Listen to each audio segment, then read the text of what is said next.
성탄절이 되면 드라마로, 그 다음에 또 뮤지컬로 뭐 여러 발표회 때마다 발표하는 그런 내용이 바로 탕자 이야기 아닙니까?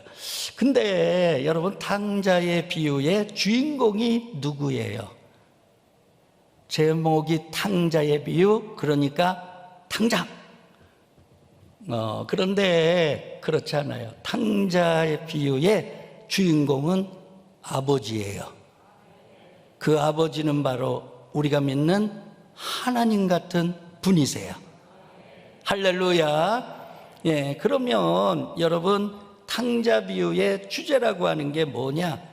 탕자 아버지가 탕자를 용서하시고 끝까지 기다리시고 찾아오니까 얼싸안고 즐거워하고 기뻐하는 것처럼 우리 하나님도 우리를 끝까지 기다리시고 우리의 죄를 용서하시고 우리가 돌아오면 너무나 기뻐서 춤을 추시는 그런 사랑의 하나님인 줄로 믿습니다.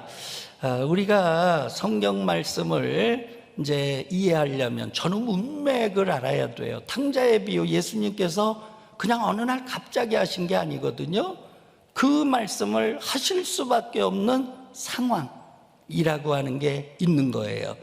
그래서 성경을 토막내서 우리가 읽으면 교훈 얻기가 쉽지 않아요. 핀트가 잘못 가요. 그 전후사정, 우리가 문맥을 잘 이해하고 그 말씀을 읽으면 하나님께서 주시고자 하는 메시지를 아주 확연하게 우리가 얻게 되는 줄로 믿습니다. 자, 여러분, 오늘 1절, 2절 한번 보도록 하죠. 누가복음 15장 시작할 때 1절, 2절이 이렇게 시작해요. 다 같이요. 모든 세리와 죄인들이 말씀을 들으러 가까이 나아오니 바리새인과 서기관들이 수군거려 이르되 이 사람이 죄인을 영접하고 음식을 같이 먹는다 하더라. 예수님께 누가 왔어요? 세리와 죄인들이. 뭐하러 온 거예요? 말씀 들으러 온 거예요. 얻어먹으러 온 거 아니에요. 통장하러 온 게 아니에요. 그러면 말씀 들으러 오는데 예수님께서 그들을 물리칠 이유가 있어요, 없어요? 없어요. 바리새인들은요, 따지러 와요. 원망하러 와요. 시비 붙으러 와요. 근데 세리와 죄인은요, 예수님의 말씀 너무 좋아가지고 그 말씀 들으러 오는 거예요. 그랬더니 그 다음에 바리새인과 서기관들이 어떻게 했죠? 쓰근거렸다. 다른 성경에 보니까 불평하고 원망하고 노를 바라고 그렇게 표현되어 있어요. 다른데. 자, 왜 그랬느냐? 그들의 시비거리가 뭐예요?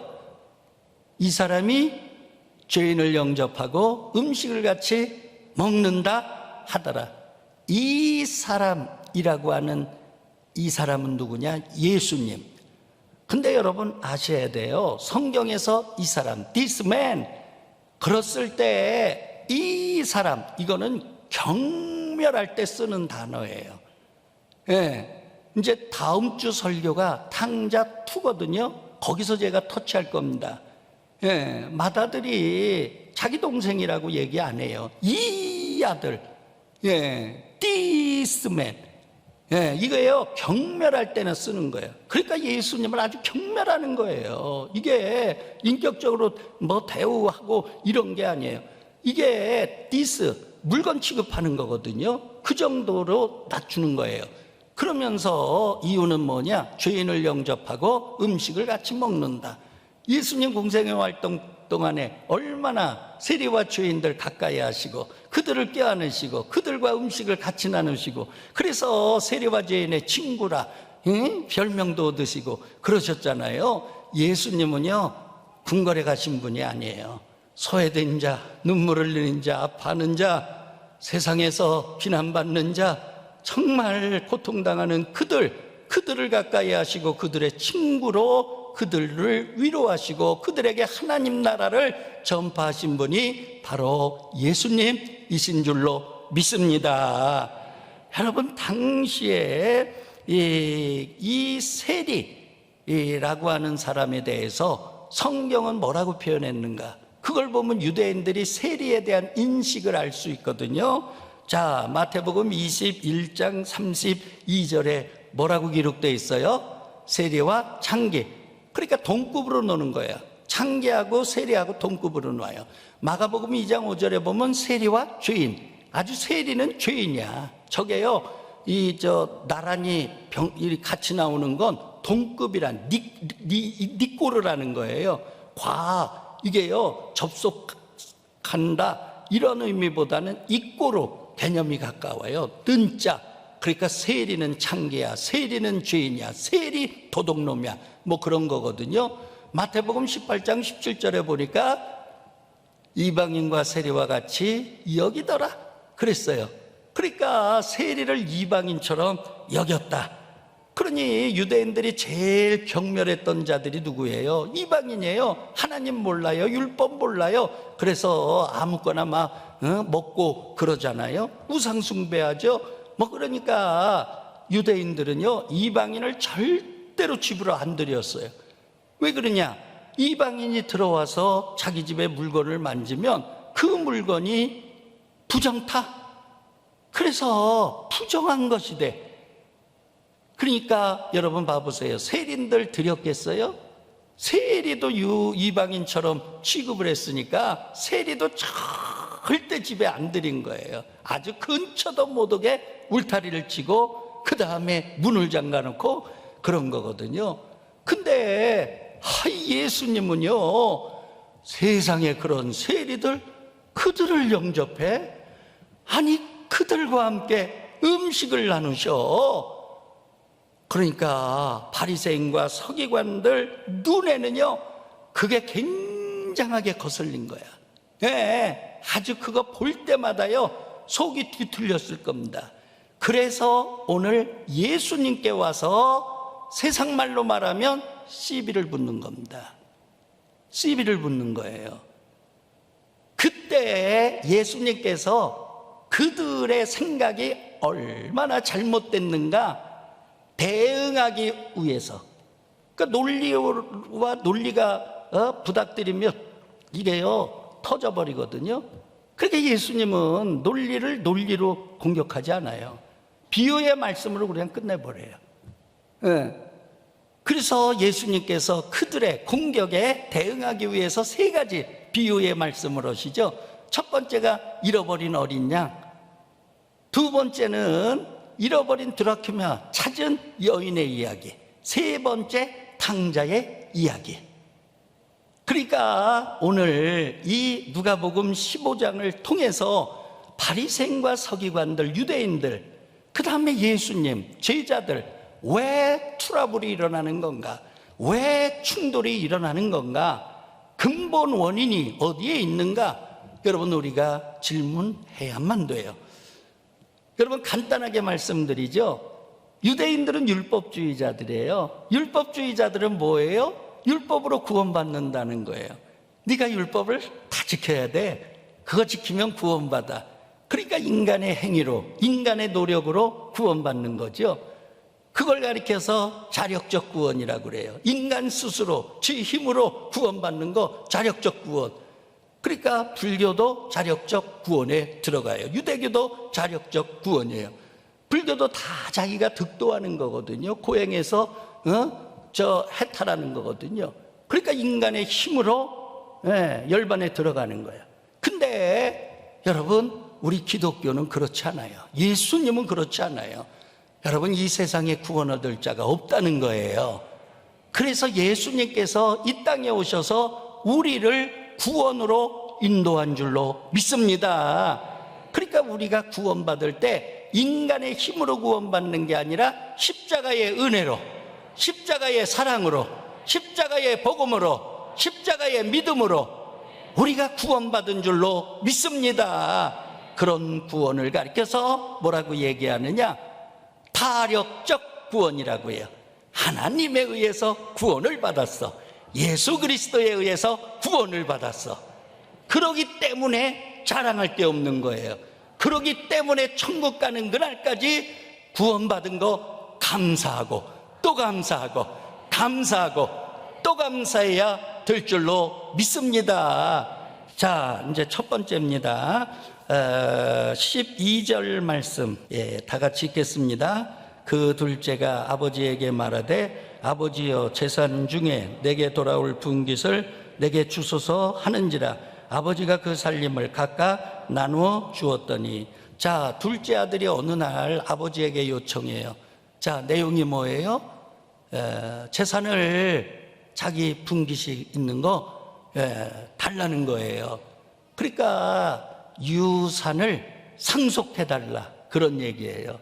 여러분 생각을 해보세요. 유산 상속, 아니 아버지가 멀쩡한데 상속해 주는 사람이 있습니까?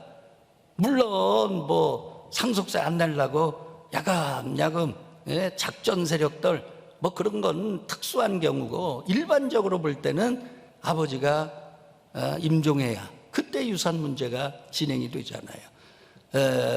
히스기야 왕이 죽게 되었을 때에 왕하 20장에 보니까 이사야 선지자가 히스기야 왕을 급히 찾아가잖아요. 왜? 숨을 거두면 안 되니까. 그러면서 왕이시여 이제는 하나님께로 돌아갈 때가 됐습니다. 그러니 재산을 어떻게 할 건지, 자식은 많은데 나중에 분쟁이 되면 안 되니까 어떻게 할 건지 재산을 상속하소서, 분깃을 나눠 주소서, 그렇게 요청을 해요. 그런 걸 보면 재산 상속이라고 하는 건 유대 나라에서는요 임종 때 하는 거예요. 근데 지금 현재 이 자식은요, 지금 현재 아버지가 아주 그냥 정정해요. 시퍼렇게 살아 있어요. 근데 재산을 상속해 달라는 거예요. 한마디로 말하면은요 배은망덕한 놈입니다. 한마디로 말하면은요 아버지 능멸하는 겁니다. 근데 이 아들의 나이가 몇 살이 정도 될까? 그때 당시 18세에서 20세 결혼 다 그때 했거든요. 이 아들은 결혼 안 했어요. 그러니까 18을 안 넘은 거예요. 그러니까 17살 그 정도 됐다고 볼 수 있겠죠. 무슨 경험이 있어요? 아니 무슨 능력이 있어요? 근데 아버지 재산 팔아제껴가지고 떠나간 겁니다. 여러분 여기서 우리가 질문할 게 있죠. 아니 이 아들이 왜 타국으로 떠나갔을까? 이유가 뭘까? 첫 번째 기근 때문에? 오늘 성경을 보면 기근 때문이 아니야. 아브라함이 이주할 때 보면 기근 때문에 이주한 적이 있거든요. 나오미가 이주할 때 흉년 들어 이주한 적이 있거든요. 근데 여기 본문은 아니야, 먼 나라에 가서 허랑방탕했을 때 그때 6년 거기가 들었지, 여기 아버지 집에는 전혀 기근 6년 안 들었어요. 그러니까 생존하려고 도망간 거 아닙니다. 두 번째 질문할 수 있어요. 아마 젊은이니까 단조로운 농촌 생활 얼마나 권태감 느끼고 살았겠어요. 그러니까 도시에 가가지고 도시에 대한 동경심, 호기심 있지 않겠어요? 도시에 가서 한번 멋지게 젊은이답게 살아보자, 뭐 그랬을 수 있겠어요. 근데 성서학자들이 공통적으로 말하는 게 아버지를 떠난 근본적인 이유는 뭐냐? 자기 마음대로 살려고 했기 때문이다. 이해가 되시면, 동의가 되시면 아멘 해주세요.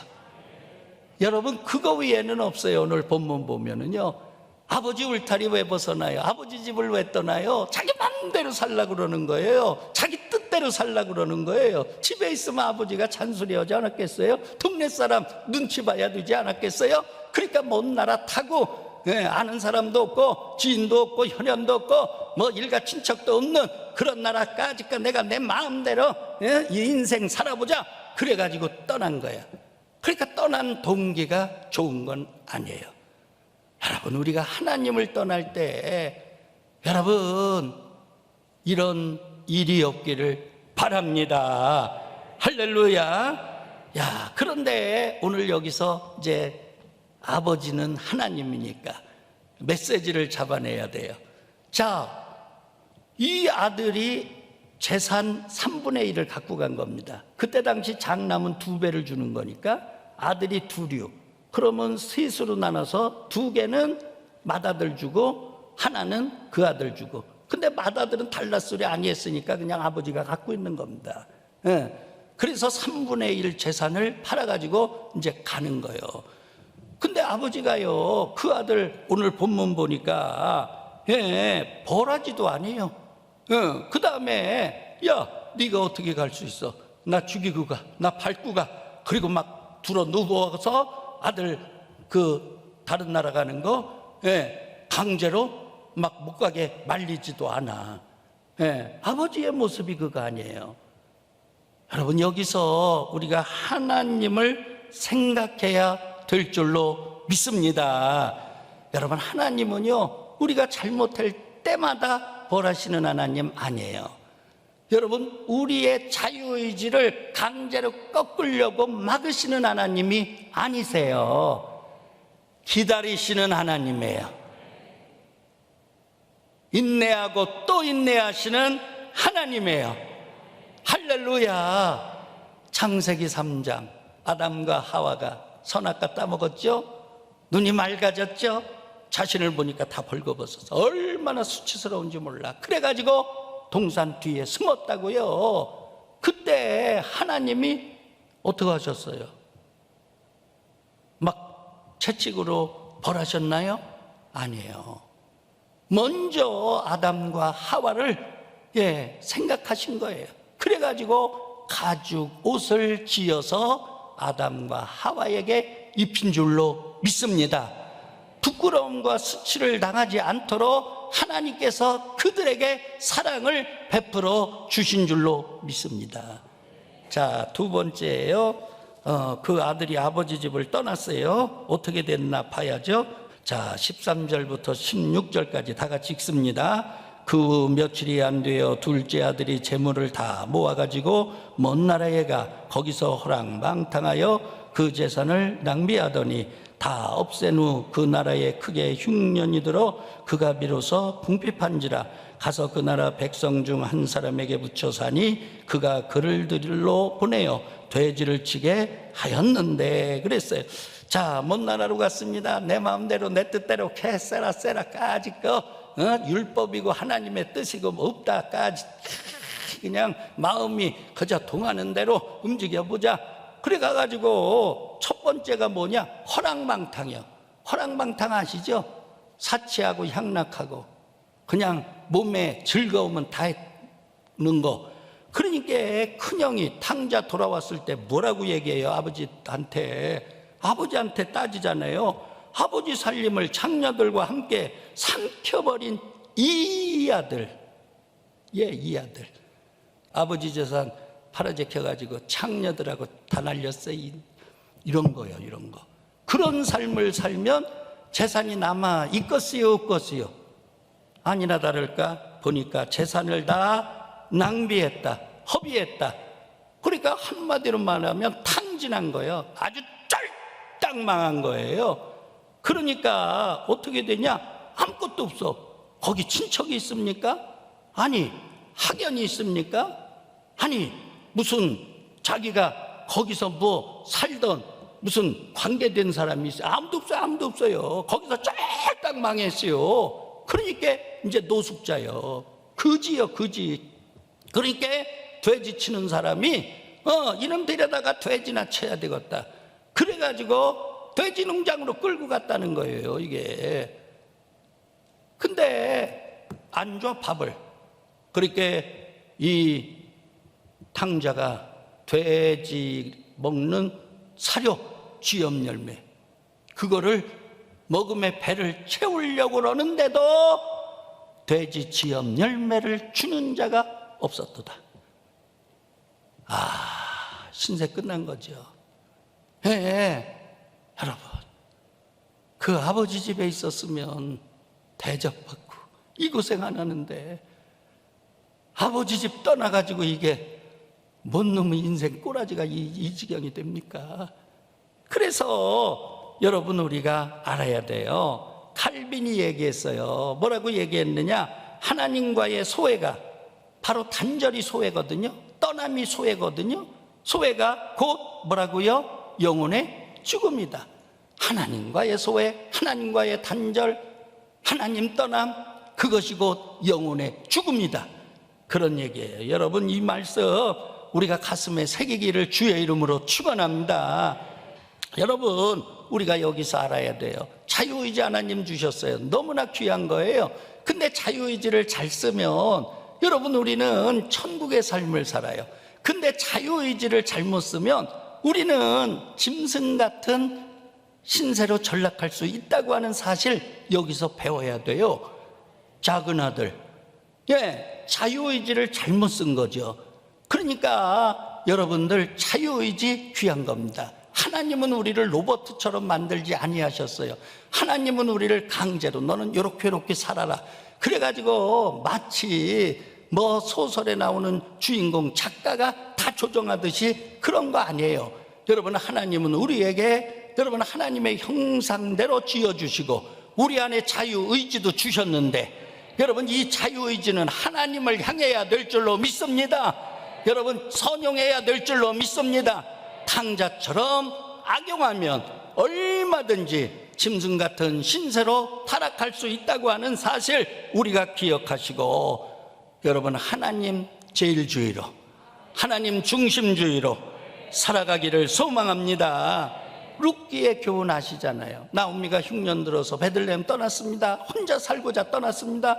모압 땅 이방 땅에 갔어요. 가서 어떻게 됐어요? 생생한 남자, 자기 남편 죽었어요. 멀쩡한 큰아들 죽었어요. 조금 있다가 둘째 아들 또 죽었어요. 패가 망신한 겁니다. 그때서야 나오미가 깨달은 겁니다. 그래 내가 하나님 믿는 사람인데 하나님 땅을 떠나 내가 하나님 예배하는 자인데 아니 여기 모압 땅에 와서 우상 숭배하는 지역에서 내가 얹혀 살아. 하나님이 나를 괴롭게 하신 거야. 하나님이 나를 채찍하신 거야. 죽더라도 내가 여기서 못 죽어. 하나님께로 가서 죽어야지. 그리고 베들레헴으로 돌아온 줄로 믿습니다. 그때 나오미가 동네 사람들이 너무 기뻐서 그런데 남편 잃었지, 생생한 두 자식들 다 죽었지. 얼마나 동네 사람들이 마음이 아픕니까? 돌아왔어. 잘 돌아왔어. 어떻게 이렇게 된 거예요? 어떻게 이런 몸으로 돌아오는 거예요? 어떻게 이렇게 된 거예요? 그럴 때 나오미가 동네 사람들을 향하여 고백하지 않습니까? 뭐라고 고백해요? 룻기 1장 20절 말씀 우리 다 읽어보도록 합니다. 나를 나오미라 부르지 말고 나를 마라라 부르라. 이는 전능자가 나를 심히 괴롭게 하셨습니다. 나오미라 부르지 마라. 쓴물이라는 얘기야. 내 인생 쓴물이 됐어. 쓴물이라고 불러. 쓴물이라고 불러. 여호와 하나님이 나를 괴롭게 하셨도다. 하나님 집을 떠나니까 괴로운 인생이 됐어요. 근데 베들레헴 돌아오잖아요. 하나님께서 계획을 바꾸시잖아요. 하나님께서 다시 스토리를 만들어 나가시잖아요. 그래가지고요 여러분 만대에 빛나는 다윗 왕이 이 후손에서 나오게 하시는 줄로 믿습니다. 완전히 가문을 회복시킨 줄로 믿습니다. 그 이름 빛나는 이름으로 하나님께서 높여주신 줄로 믿습니다. 하나님께로 오면 사는 거죠. 할렐루야. 방법은 그거밖에 없어요. 아멘. 그래서 신학자들 얘기하고 마치도록 하겠습니다. 하이데거라고 하는 분, 아주 유명한 신학자입니다. 실존주의 신학자들. 자, 한번 읽어보도록 하죠. 인간의 존재와 행위의 근거는 어디까지나 하나님께 있다. 인간의 존재 어디에 있다고요? 하나님 떠나면 죽어요. 믿습니까? 그 다음에 사르트르 얘기입니다. 자, 읽어봅니다. 하나님 없인 인간의 본성도 없다. 하나님 떠나면 짐승같이 전락한다는 거예요. 탕자가 아버지 집 떠나니까 못할 것 없이 허랑방탕하고 별짓 다 하잖아요. 그런 얘기예요. 그래서 우리는 어떻게 고백해야 되느냐? 데카르트 얘기예요. 데카르트 얘기. 자, 데카르트가 그랬죠. 나는 생각한다. 고로 나는 존재한다. 요거를 우리는 어떻게 고백해야 되느냐? 밑에 거 읽어요. 크게 시작. 나는 신을 생각한다. 고로 나는 존재한다. 할렐루야. 하나님 안에서 사시기를 바랍니다.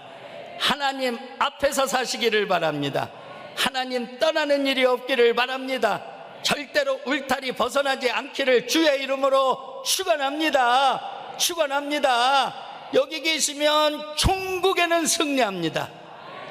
궁극에는 승리합니다. 우리 하나님께 영광의 박수 올려